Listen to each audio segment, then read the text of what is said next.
Ok, vamos para a nossa aula número 11. Nós vamos falar de arrays multidimensionais. Okay? Essa aula vai ser dividida em 3 partes. Nessa primeira parte nós vamos utilizar as notas de referência. Na segunda parte nós vamos utilizar uma nota adicional que será enviada para vocês por e-mail, que é parte de uma outra referência que eu usava antes, que tem vários tópicos importantes que não são citados nessa nota. E a terceira parte vai ser a apresentação de alguns programas de exemplo, né?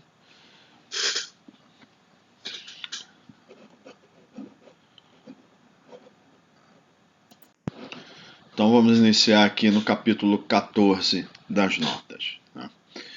Então, começa citando que um array multidimensional é um tipo de array um pouco mais avançado, né? Já havíamos adiantado na primeira aula, né? Então, quando falar array multidimensional, é que um elemento do array vai ser indicado por mais de um índice. Então, o array unidimensional é como se fosse um vetor, né? Um índice é o suficiente para identificar um elemento do array. No array de mais dimensões, a gente vai precisar de tantos índices quantos sejam as dimensões do array, né? Ele fala lá, um exemplo de um array multidimensional pode ser entendido como múltiplas colunas numa planilha. Na realidade, isso seria só um array bidimensional. Por exemplo, ele pode ser entendido como uma planilha em que eu tenho várias colunas com dados, né? Então, por exemplo, chamar várias colunas A, B e C, né, seriam colunas do array, e as linhas, né, teriam cada uma a sua numeração também. Então, um exemplo aqui seria esse. Imagina aqui duas colunas, cada uma com N elementos. Então eu tenho duas dimensões. A primeira dimensão eu posso dizer que é a linha, 1, 2, 3 até N, e a segunda dimensão é a coluna, que é 1, 2. Tá? Só teria duas colunas aqui. Então, para identificar um elemento aqui, eu preciso de duas informações. Dois índices, um para a linha e um para a coluna. Essa informação não tem na nota, mas é importante. O Fortran ele suporta arrays com até 7 dimensões. Tá? Então, o que seria, por exemplo, um array de 3 dimensões? Seria como se fosse um volume, um paralelepípedo, né? E eu tivesse, considerando um plano, seriam 2 dimensões. Aí eu coloco um outro plano, aí eu tenho a terceira dimensão, e eu posso ter, seria um paralelepípedo, então esse volume, cada posição, seria identificado por 3y, por exemplo, 3 índices, por exemplo, x, y e z, né? Ou IJK, 3 índices, né? Então, seria uma posição. Esse é um array de 3 dimensões. Um array de 4 dimensões a gente já não consegue visualizar, né? Mas imagina que você está resolvendo um problema, por exemplo, em problemas meteorológicos. Você tem uma determinada variável, vamos imaginar a temperatura. No espaço, ela é identificada por 3 dimensões, x, y, z, e uma quarta dimensão, por exemplo, tempo, se for um valor, por exemplo, que varia no tempo, né? Então você tem 4 dimensões para identificar essa variável. E outros problemas você pode imaginar até 7 dimensões é possível. Esse é um exemplo mais concreto, né? Mas não necessariamente você tem que ter uma disposição espacial, né? Você pode ter um conjunto de dados, né, em que você quer caracterizar um dos elementos lá, vamos supor que seja uma pessoa, né? E você quer colocar informação, peso, altura,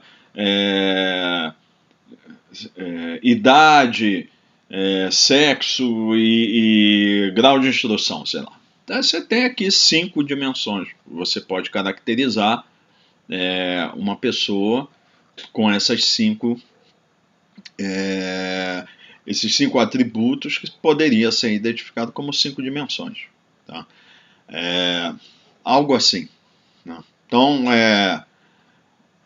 as aplicações são muitas. Aqui o exemplo do espaço-tempo é mais fácil para o pessoal de engenharia entender. Tá?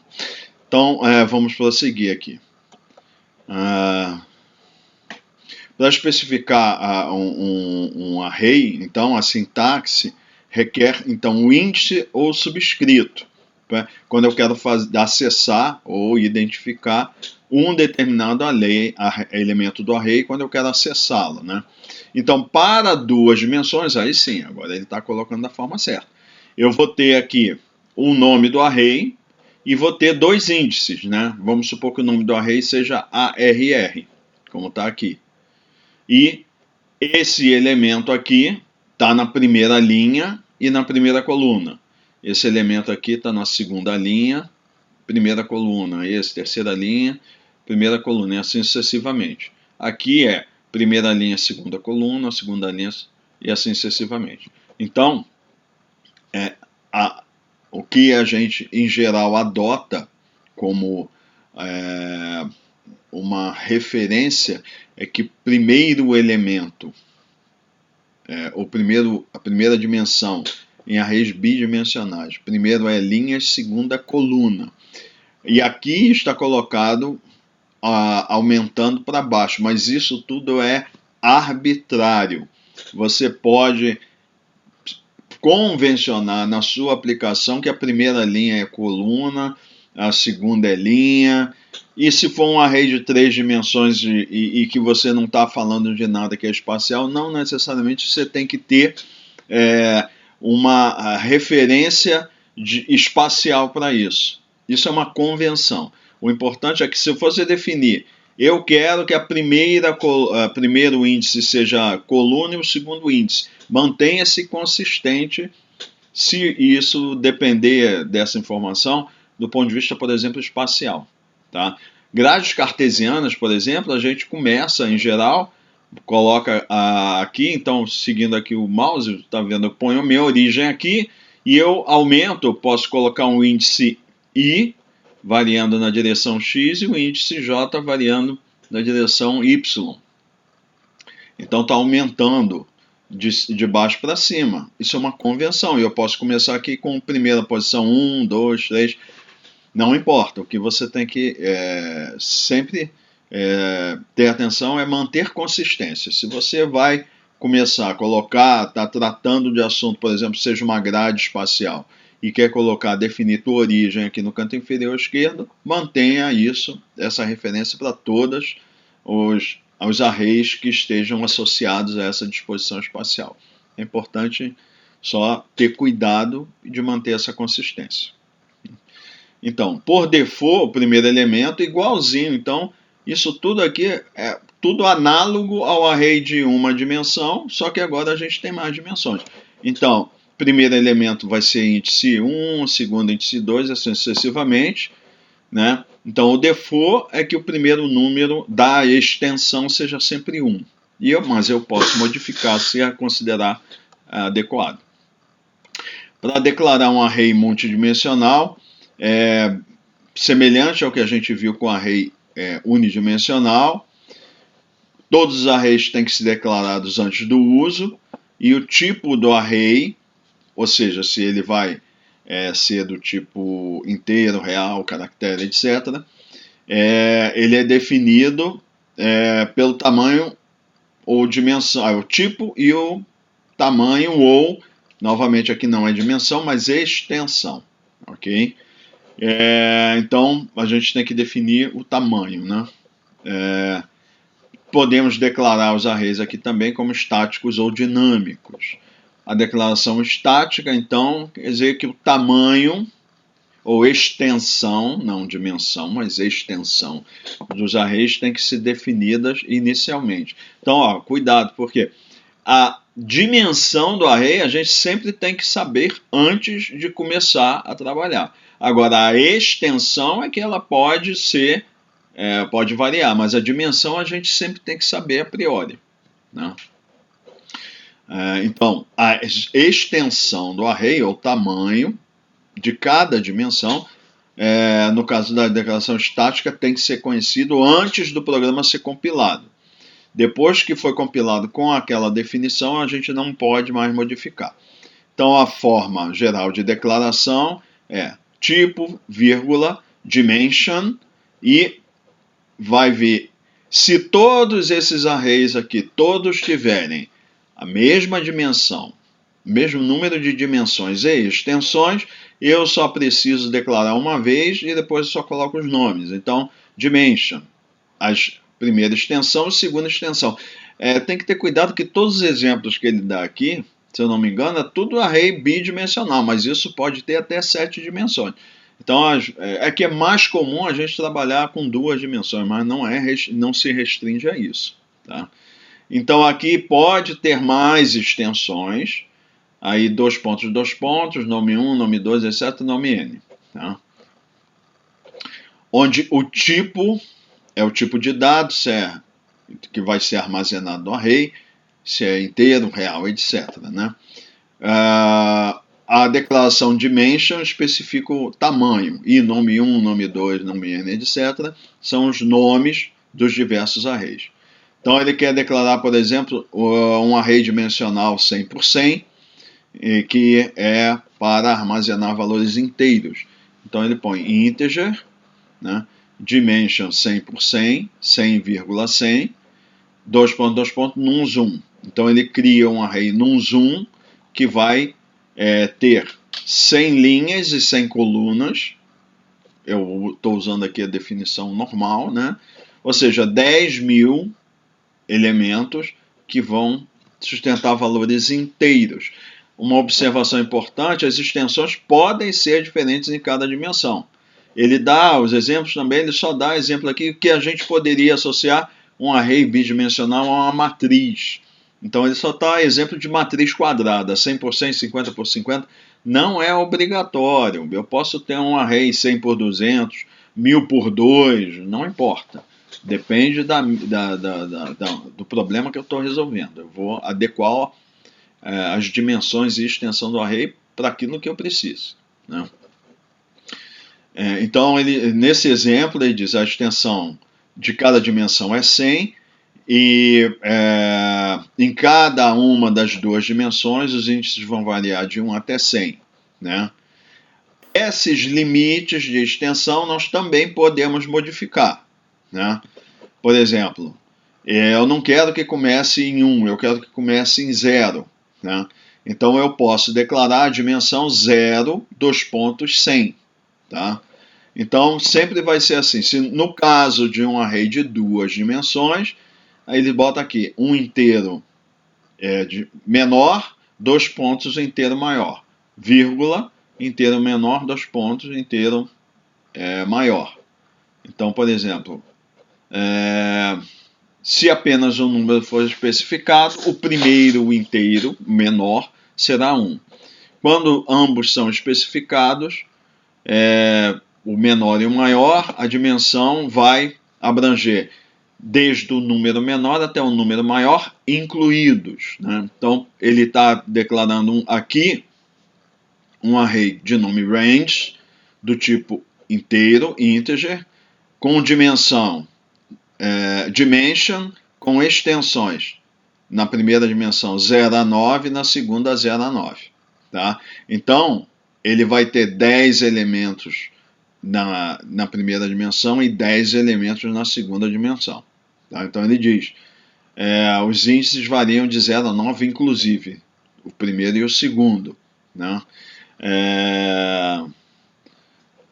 Se eu quiser utilizar, acessar algum índice que esteja fora desse limite, a gente já sabe que dá um erro de limite, um erro, bound error. Então, eu não vou conseguir, vai dar uma mensagem de erro. Agora, isso aqui também poderia ser de -1 a 1 e de 0 a 100. Não importa, não precisam ser iguais, o limite inicial e o limite final não precisa ser. Se eu quiser, eu posso colocar aqui, 2 pontos 100, é a mesma coisa que eu colocar só o 100. Tá? E eu posso começar esse de 0 até 9, o outro eu posso colocar simplesmente 9. Aí seria, pelo default que é 1, então seria 0 a 9 e de 1 a 9. Tá? Então ele teria, no caso, 90 elementos. 10 linhas e 9 colunas, se fosse 0, 9 e simplesmente o número 9. Tá? Então, a gente tem bastante flexibilidade para fazer isso. O único requisito sempre é o primeiro inteiro menor e o segundo inteiro maior. Tá? Declaração dinâmica é a mesma coisa. Análogo ao que a gente viu com o array unidimensional, na declaração dinâmica, isso é o que? Eu não sei antes, a priori, antes de executar o programa, eu não sei quais as extensões, eu tenho que saber a dimensão, ou as dimensões, né? Quantas dimensões vai ter o meu array. Mas as extensões, elas vão ser definidas com elementos que vão ser obtidos ao longo da execução do programa, né? Então, a dimension está errado. As extensões do array, elas serão ajustadas quando o programa for executado. Depois que a gente ajusta o tamanho, e a gente vai fazer isso com o comando allocate, que a gente viu anteriormente, alocamos a memória, aí você não pode modificar mais o array, a menos que você desaloque o array, realoque com outras extensões. Tá? Quando nós fizermos declaração dinâmica, nós temos que definir o tipo e o nome, né? Mas ainda não vamos reservar espaço na memória, né? Durante a execução do programa, o array poderá ser alocado e aí vai ser criado o espaço na memória para o array. Apenas depois da alocação que a gente vai poder acessar os elementos do array, né? Então eu poderia declarar um array como alocável, ou seja, uma declaração dinâmica, que é integer dimension, aí é um array bidimensional, mas eu ainda não sei as extensões. Então o que eu faço? Eu só coloco 2 pontos, vírgula, 2 pontos. Então o que eu estou dizendo? Esse array que vai ter um nome nuns2, então eu vou colocar dimension, 2 pontos, vírgula, 2 pontos, vírgula, allocatable, 2 pontos, nuns2. Então esse array aqui será um array bidimensional que eu ainda não sei as extensões. Vão ser definidas ao longo da execução do programa, né? Aí eu vou ter que, ao longo do programa, se a minha declaração dinâmica, eu vou ter que fazer a alocação. Então aqui a gente vai ver como faz a alocação dinâmica de um array dinâmico, né?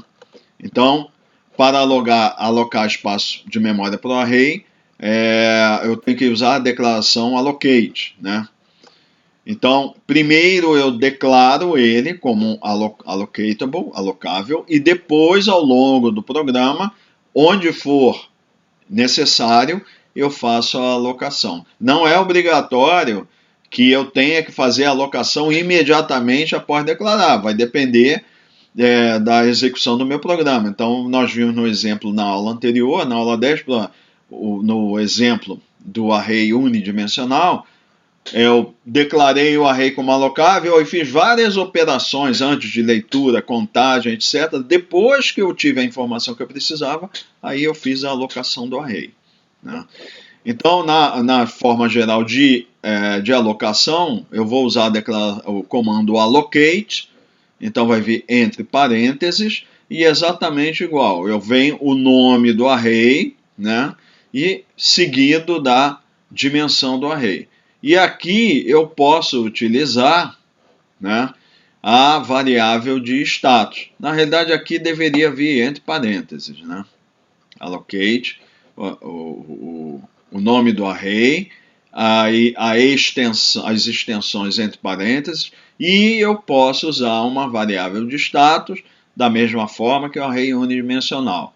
Essa variável de status, ela é uma variável inteira e ela vai ser utilizada pelo sistema para armazenar um código de status indicando se houve sucesso ou falha na alocação, né? como antes, se for igual a 0, o código de status, então a alocação foi bem sucedida. Tá? Se for um número de forma mais geral diferente de 0, então quer dizer que a alocação não funcionou. Como foi visto anteriormente, diferentes compiladores usam códigos diferentes de erro. A única coisa que é padronizada é todos os compiladores. Se der certo, é sempre igual a 0. Né? Então, eu vou aqui, ele dá um exemplo. Primeiro ele vai declarar um array, tá? Alocável, que é um array inteiro, integer, dimension, e ele bota 2 pontos, vírgula 2 pontos, então array bidimensional, allocatable, então a declaração é dinâmica, vamos definir depois as extensões com o nome nums2. E vai definir aqui também uma variável inteira, all stat, que ela vai ser a variável de status. E aí, posteriormente, ele vai alocar 10.000 números. É melhor pensar assim, 100 extensão 100 na primeira dimensão e 100 na segunda dimensão, que corresponde a 10.000 elementos, porque eu poderia ter 10.000 elementos e primeira dimensão sendo 10 e a segunda 1.000. Então, falar 10.000 não é uma boa forma de caracterizar, porque o array ele tem um formato específico, que vai me interessar ter determinados formatos. No caso aqui, simplesmente dizer 10.000 elementos, não, é 100 por 100. Isso faz muita diferença, porque eu posso ter 100 por 100 10.000 elementos e 10 por 1.000 também tem 10.000 elementos. Então, o formato, e a gente vai ver que isso é importante depois, em um tópico mais avançado que a gente vai ver de subprograma, que o formato do array é extremamente importante, não é só o número de elementos. Tá? Então, no caso aqui, seria um array de 100 por 100, e aí ele está alocando. Então, allocate entre parênteses. Nums2, é por isso que eu falei, não seria vírgula aqui, está errado. Isso aqui tem que ser corrigido, na realidade seria entre parênteses isso aqui, e depois vem a vírgula, o stat igual e o nome da variável de status. Né? Então, nesse caso aqui, é 100 por 100, o array. Esse tamanho, a gente vai ver que poderia eu estar usando aqui o número, uma variável que contém um número inteiro que corresponde a esse valor. Então, na hora que eu vou alocar, eu posso também usar um valor que está armazenado numa variável. Tá? Nós vamos ver isso posteriormente. Então, eu não tenho que sempre explicitar esse tamanho. Foi como a gente fez no exercício anterior. Primeiro, eu contei o número de linhas, depois eu aloquei, e eu aloquei usando o nome da variável, que carregava o número de linhas que tinha no meu array. Né? Então pode ser ou literal, o valor numérico, ou o nome de uma variável, mas tem que ser variável inteira. Né? E essa variável allStat, ela vai ser armazenado o valor 0 se a alocação for bem sucedida e um valor diferente de 0 se falhar. Aí eu posso utilizar logo depois um teste para verificar. Se for igual a 0, eu prossigo. Se for diferente de 0, paro o programa com stop e dá uma mensagem de erro. Né? Bom, para acessar elementos de um array multidimensional, análogo ao que a gente viu no unidimensional, eu especifico os índices. Né? Então, o índice ele pode incluir um valor literal inteiro ou uma expressão inteira que combina, pode ser variáveis e literais, desde que seja sempre inteiro. Então, como eu vou acessar o elemento, é o nome do array, e entre parênteses, no caso de um array bidimensional, ele está colocando uma expressão inteira, outra expressão inteira. Se fosse um array tridimensional, seriam 3 índices. Então, por exemplo, ele declara um array table1, é um array real com dimension 10, 5, ou seja, extensão 10 na primeira dimensão e 5 na segunda dimensão, que a gente pode entender como se fosse numa planilha, são 5 colunas e 10 linhas, então 10 linhas e 5 colunas. Então, total de 50 elementos. Aí ele vai querer armazenar ou atribuir o valor 121.3 na primeira linha e primeira coluna. Então, primeira linha é 1, primeira coluna é 1, então ele vai diretamente, explicitamente, ele dá o número dos índices que corresponde ao elemento que ele quer acessar, que são os índices 1 e 1, e ele põe table 11 igual a 121.3. Isso vai fazer o quê? Vai atribuir o valor 121.3 à posição 11 do array table 1. Tá? E eu quero colocar o valor 98.125 na 10ª linha e 5ª coluna. Tá? Então ele bota table 1, 10, 5. 10ª linha, 5ª coluna, igual a 98.125. Então, este valor será atribuído à posição 10, 5 do array table 1. Nos exemplos acima, os arrays são literais, mas eu posso utilizar variáveis inteiras ou expressões inteiras. Então, por exemplo, ele vai declarar aqui um array tmptable, né? Real dimension 10, 10. Tá? 2 pontos, tmptable, né? E aí ele vem, declara duas variáveis inteiras, integer 2 pontos, i igual a 2, j igual a 3. Tá? Então esse array foi declarado, são 100 elementos. Aí ele quer armazenar o valor 98.6 na segunda linha, 4ª coluna.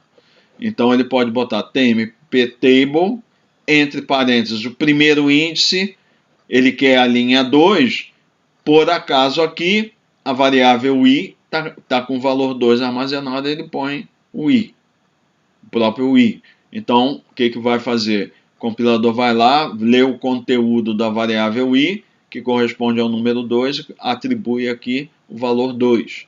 E j mais 1, então j foi carregado com 3. Ele vai ler o conteúdo da variável j, que é 3, somar 1, que dá 4. Então é a 4ª coluna. E atribui 98.6.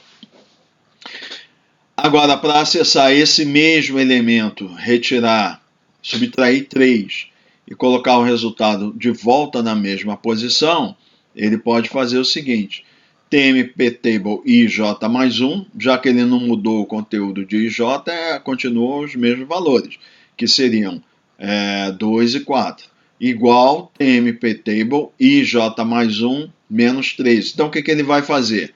Pega o conteúdo que está aqui, 98.6, na posição ij mais 1, diminui 3 e atribui a mesma posição, tmptable ij mais 1. Então, lembrando, a atribuição não é igualdade. Matematicamente, isso aqui é uma coisa impossível. Pegar um valor e dizer que ele é igual ao próprio valor menos 3. Isso aí não existe. Tá? Matematicamente não existe. É porque o igual aqui não é igualdade matemática. Isso aqui é atribuição. Ou seja, pega o conteúdo, opera a subtração e carrega na mesma, ou atribui, ou carrega na mesma posição de memória que foi usada anteriormente. Então o valor anterior foi perdido. Ok? Aqui ele já vai usar a vetorização. Então nós podemos, por exemplo, isso aqui é importante para vocês verem por que a grande vantagem da gente usar array é porque a gente pode automatizar diversas operações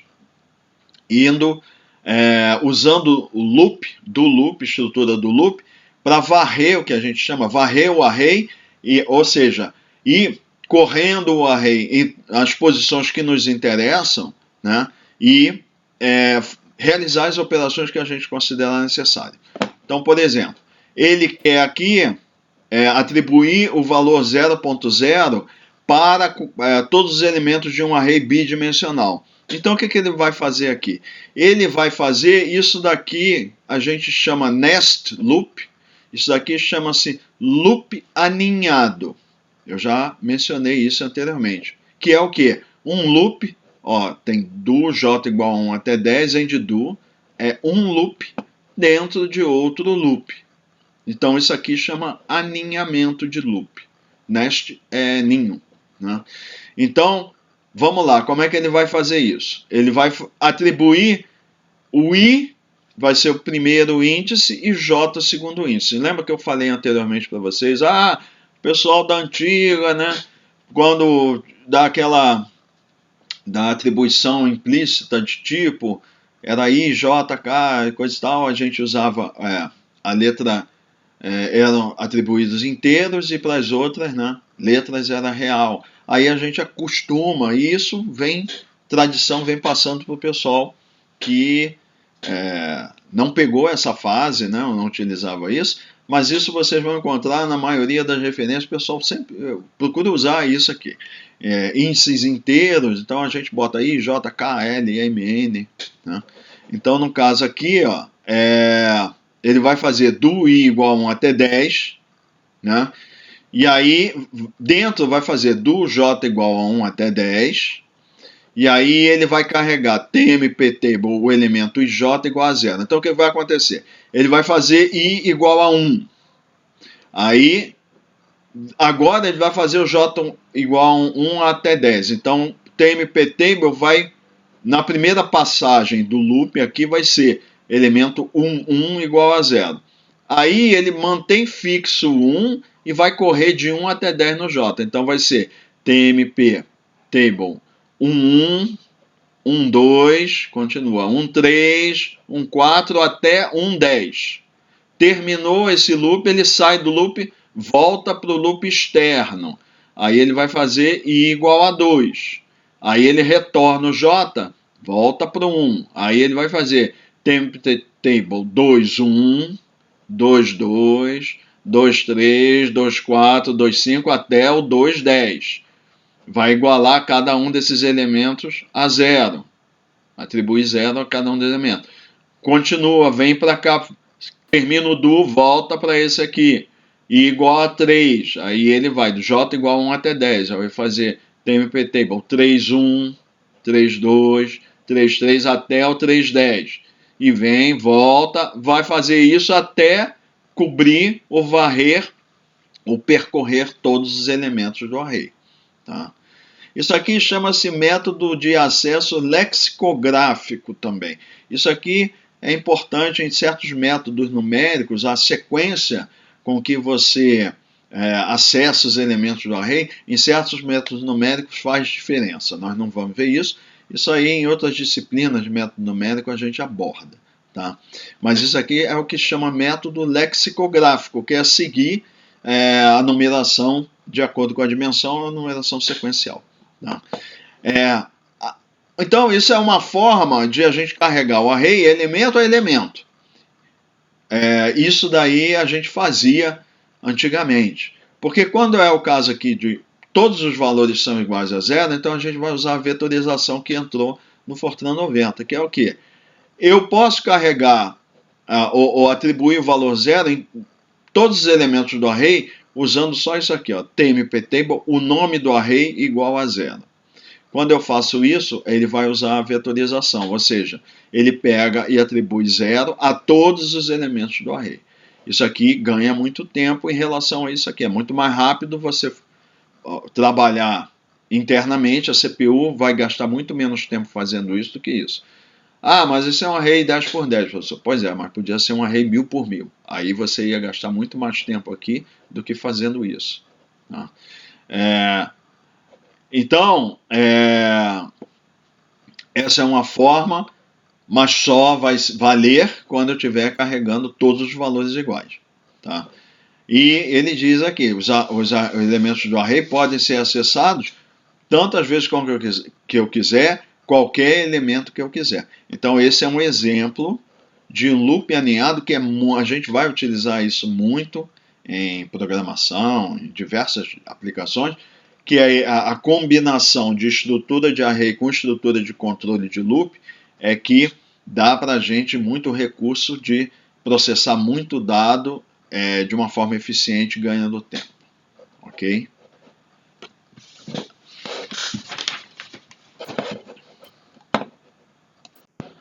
Então, isso encerra a parte 1 da aula 11. Agora, antes de encerrar, eu queria recomendar a vocês que dessem uma olhada nesse exemplo que se segue aqui, que é muito interessante, tá? Que é uma forma de você calcular π, né? Bem engenhosa, tá? O programa, na realidade, ele vai fazer o seguinte: você gera uma sequência de números aleatórios. Eu não gosto de falar nesse programa, nessa fase, porque ele usa aqui um gerador de número aleatório que a gente vai ver depois, tá? E a gente não tem ainda o controle desse gerador de números aleatórios, mas vocês podem dar uma olhada, é bem interessante a forma com que ele calcula π. É que ele pega aqui um quadrado, né, de 1 por 1, e ele atribui aqui a região que seria de um círculo. Tá? Então ele vai gerando números aleatórios e vê quem está dentro do círculo, quem está fora do círculo, depois ele faz a razão entre esses números e isso dá π. Né? E quanto mais números você gerar, ele melhor a definição do π.